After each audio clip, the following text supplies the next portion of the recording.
శ్రీ గురుభ్యో నమ. శ్రీ మహాగణాధిపతయే నమ.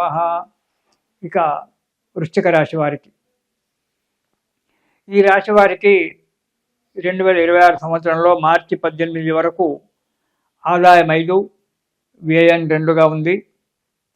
మార్చి 19 నుంచి ఆదాయం 11, వ్యయం 5గా ఉంటుంది. ఈ రాశి వారికి ఈ సంవత్సరం మే 25 వరకు జీవితంలో కొన్ని ఒడిదుడుకులు ఉంటాయి.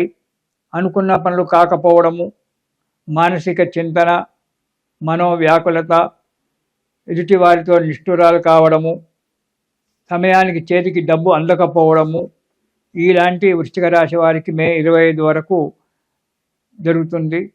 మే 26 నుంచి ఆ భగవంతుడి యొక్క దయ వల్ల అనుకున్న పనులు నెరవేరడం జరుగుతుంది. పెండింగ్లో ఉన్నటువంటి పనులు పూర్తి కావడం జరుగుతుంది. ఏవైనా కొత్త పనులు చేపట్టడానికి ఆస్కారం ఏర్పడుతుంది.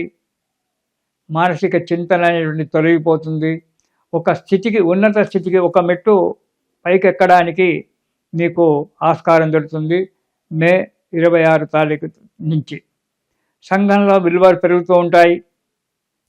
ఇంతకు ముందు ఉన్నటువంటి ఒక శత్రువులు ఆ శత్రుత్వాన్ని విడిచిపెట్టి మీతో మిత్రులుగా చేరడానికి పనిచేస్తారు. మీ దగ్గర అనుకూలమైన వాతావరణం ఉందని చెప్పి వాళ్ళు తెలుసుకుంటారు. కోర్టులో ఉన్నటువంటి ఒక పెండింగ్ కేసులు ఒక కొలిక్కి రావడం జరుగుతుంది. కొన్ని సులభంగా ఆ కేసులలో విజయం సాధించడం కూడా జరుగుతూ ఉంటుంది. మానసిక ధైర్యం పెంపొందుతుంది. స్నేహితుల వల్ల, ప్రోద్బలం వల్ల కొత్త పనులకై ముందుకు అడిగేస్తుంటారు. కొత్త పనులు చేస్తారు. దూర ప్రయాణాలు కూడా చేయవలసి వస్తుంది. కానీ ప్రయాణాల విషయంలో జాగ్రత్తగా ఉండండి. దూర ప్రయాణాలు చేయడం వల్ల కొంత అనారోగ్యం కూడా ఏర్పడము, డబ్బు నష్టపోవడం జరుగుతుంది. కాబట్టి ఆలోచించి ప్రయాణాలు చేయండి. కుటుంబంలో కలహాలు రావడం జరుగుతుంది. చిన్న చిన్న కలహాలు, అవి ప్రతి ఎప్పుడు చేసి ఉంటే ఒక్కోసారి మనస్పర్ధలు కూడా కుటుంబంలో రావచ్చు. కాబట్టి మాట్లాడేటప్పుడు అదుపుగా ఉండి మాట్లాడడం మంచిది.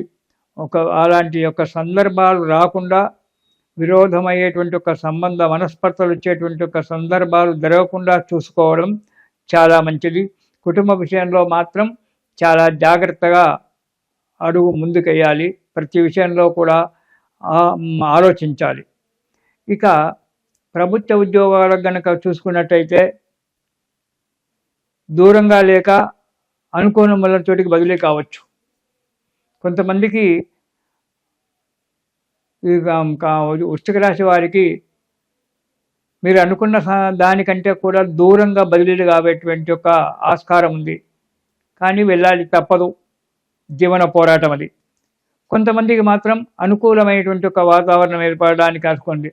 అంటే ఒకటే రాశి వారికి అందరికి ఎలా అవుతుందంటే అలా కాదు. వాళ్ళ యొక్క జన్మ జాతకాన్ని బట్టి దూరము దగ్గర అనేటువంటిది ఏర్పడడం జరుగుతుంది. ఇది మామూలు సంవత్సర గ్రహచారమే కాబట్టి ఇది వేరు. కొందరికి దగ్గరగా, కొందరికి దూరంగా కూడా పడవచ్చు. అక్కడి వాడు ఇక్కడ, ఇక్కడి వాడు అక్కడ కూడా మారడానికి అధికారం ఉంది. అధికారుల వల్ల చీవాట్లు పడేటువంటి ఒక ఆస్కారం చాలా ఉంది. కాబట్టి జాగ్రత్తగా పనిచేయడం చాలా మంచిది. లేదా కొందరు తప్పులు చేసి సస్పెండ్ కావడానికి ఆస్కారం ఉంది. ఈ తప్పులు మీ చేత జరగకుండా చూసుకోండి. ఎందుకంటే మీరు ఎవరితోనో మాట్లాడుకుంటూ, లేకుంటే అతి తెలివితోనో తప్పులు చేస్తుంటారు. అలా చేసినప్పుడు మీకు ఇబ్బందులు ఏర్పడతాయి. దానివల్ల సస్పెండ్ కావడానికి కూడా ఆస్కారం ఉంది. ప్రైవేట్ ఉద్యోగస్తులకు కూడా ఉద్యోగ మార్పిడి రావడము, లేదా ఆ ఉద్యోగాన్ని వదిలిపెట్టి వేరే కంపెనీకి ప్రయత్నం చేయడము, ఆ ఉన్న ఉద్యోగాలలోనే పైకి రాకుండా ఉన్నట్టుగా చేస్తూ ఉండడము, అధికారుల చేత చీబాట్లు పడడం అనేటువంటిది జరగడానికి ఆస్కారం ఉంది. కొంతమంది కొన్ని లేనిపోని కేసులలో చిక్కి చేయని తప్పులకు బాధపడుతూ కోర్టు చుట్టూ తిరగడం కూడా జరగవచ్చు. కాబట్టి ప్రతి విషయము ఈ 2027 నామ సంవత్సరంలో జాగ్రత్తగా ఉండండి. ఎందుకంటే వచ్చేది పరాభవ నామ సంవత్సరం. ఎన్ని పరాభవాలు జరుగుతాయో మనకు ఆలోచిస్తేనే ఒక్కోసారి భయంగా ఉంటుంది. కాబట్టి జాగ్రత్తగా నడుచుకోవడం, ప్రతి ఒక్కరు కూడా ఏ రాశి వారైనా సరే ప్రతి ఒక్కరు కూడా జాగ్రత్తగా నడుచుకోవడం చాలా మంచిది ఈ సంవత్సరం. ఇక విద్యార్థులకు విద్య యందు శ్రద్ధ తగ్గుతుంది. ఎప్పుడు కూడా మౌనంగా కూర్చోవడము, లేకుంటే ఈనాడు విద్యార్థుల జీవితాన్ని పాడు చేసేటువంటి ఒక సెల్ ఫోన్లు ఉన్నాయి కదా, వాటిని చూసుకుంటూ కూర్చొని తమ జీవితాలు నాశనం చేసుకోవడం అనేటువంటి ఒకటి జరగడానికి ఆస్కారం ఉంది. దానివల్ల ఇది ఉంది. అంతేకాకుండా విద్యార్థులు చెడు సహవాసం చేసేటువంటి ఒక యోగం కనబడుతుంది. కాబట్టి చెడు సహవాసాలకు వెళ్ళకండి.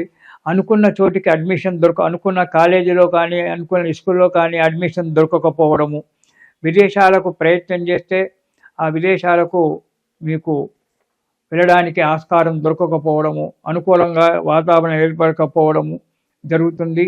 ప్రతి విషయంలో జాగ్రత్త అవసరం. ఇక వ్యాపారస్తులను చూసుకున్నట్టయితే అనుకూలంగా వాతావరణం ఉంటుంది, ఆదాయం పెరుగుతుంది.